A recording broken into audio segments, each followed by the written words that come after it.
This is Lunchtime Agenda.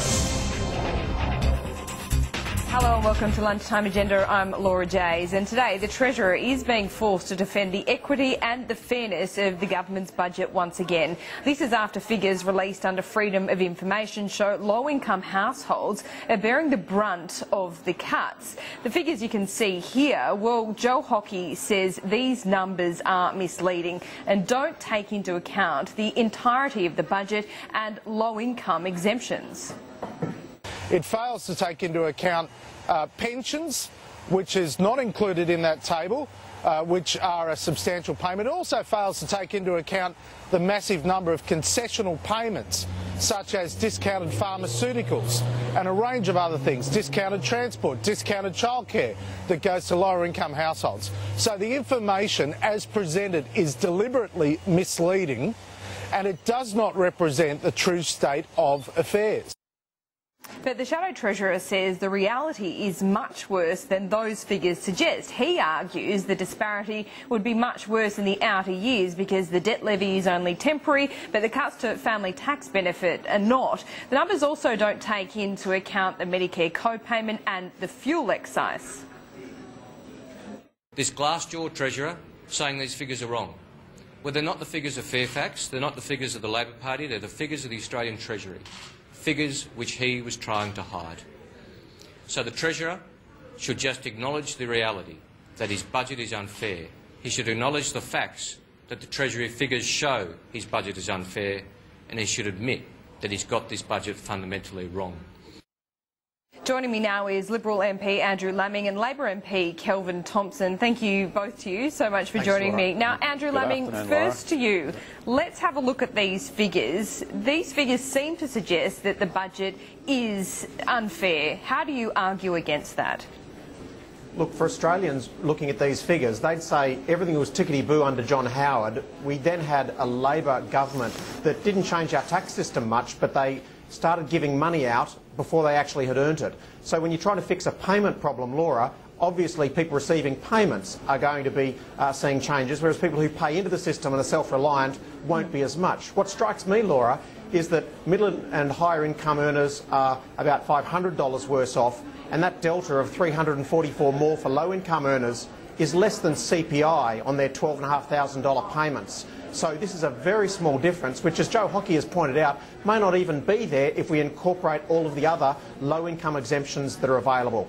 Kelvin Thompson, I'm sure you see this differently. Well, Laura, this is a fundamentally unfair budget, and the Treasury figures give the game away. They make clear that for low-income families, an average low-income family, they will be $844 a year worse off as a consequence of this budget. And when Andrew says this is a small amount, I remind you of all the song and dance that the Liberal Party has gone on with concerning the carbon price, claiming that it will benefit households to the tune of $550 a year. Now, that claim itself is full of holes, but nevertheless, even taken at face value, it is much less than low-income families will be forced to lose as a consequence of this budget, and these figures themselves don't take into account the impact of the co-payments, the payments which the government is proposing for people who want to visit the doctor. Yeah, that's right. Andrew Laming, is there an argument here that, in fact, if it was really fair, this budget, well, the debt levy wouldn't be temporary at all, it'd be permanent? Well, of course, anyone who's going to be $1 worse off will make the argument that it's an unfair budget, Laura, but in reality we're fixing a Labor problem. We didn't wake up this morning deciding we had to change the Australian payment system. We have $25,000 per person of debt.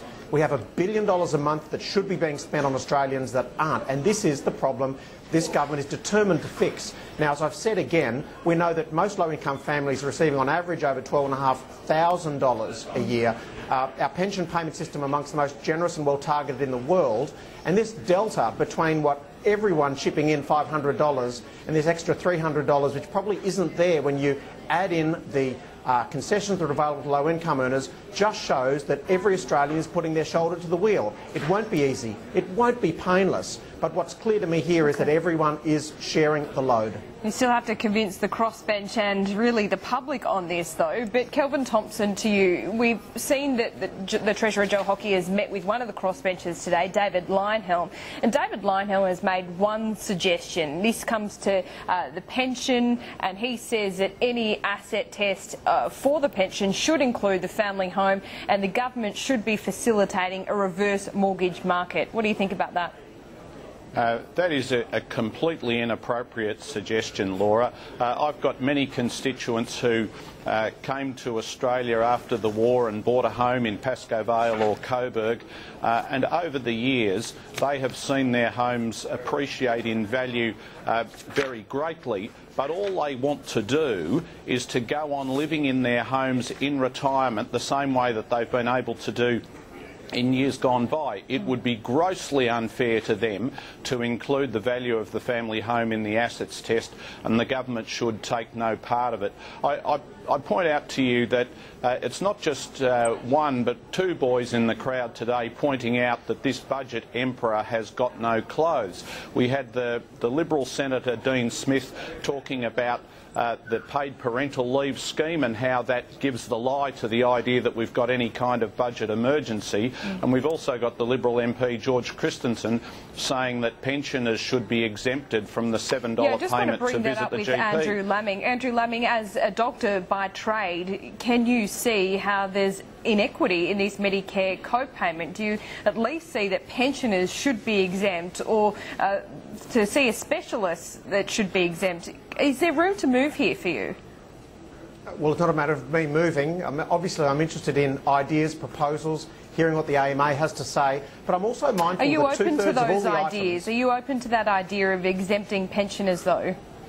I think it's important that all of these are on the table for debate, but my personal view is that the future of our health system is looking after the sick and finding new systems to look after those who need it most. And all of those items under Medicare that involve coordinated care, team-based care and care for the most needy are all actually exempted from the co-payment. So we don't want to be too blinded by this. We're trying to shift away from 5-minute medicine towards appropriate care for people with chronic disease, and that's exactly what can happen here, and the co-payment is not applied to those items, and they're the people we need to be looking after most. Kelvin Thompson, the government, the opposition, Bill Shorten has always said in the case of this budget that Labor is not going to be obstructionist. It's willing to look at sensible measures. But there's no evidence of that so far, except for perhaps the debt levy. Any areas that you would urge your party to negotiate on and get to a sensible centre?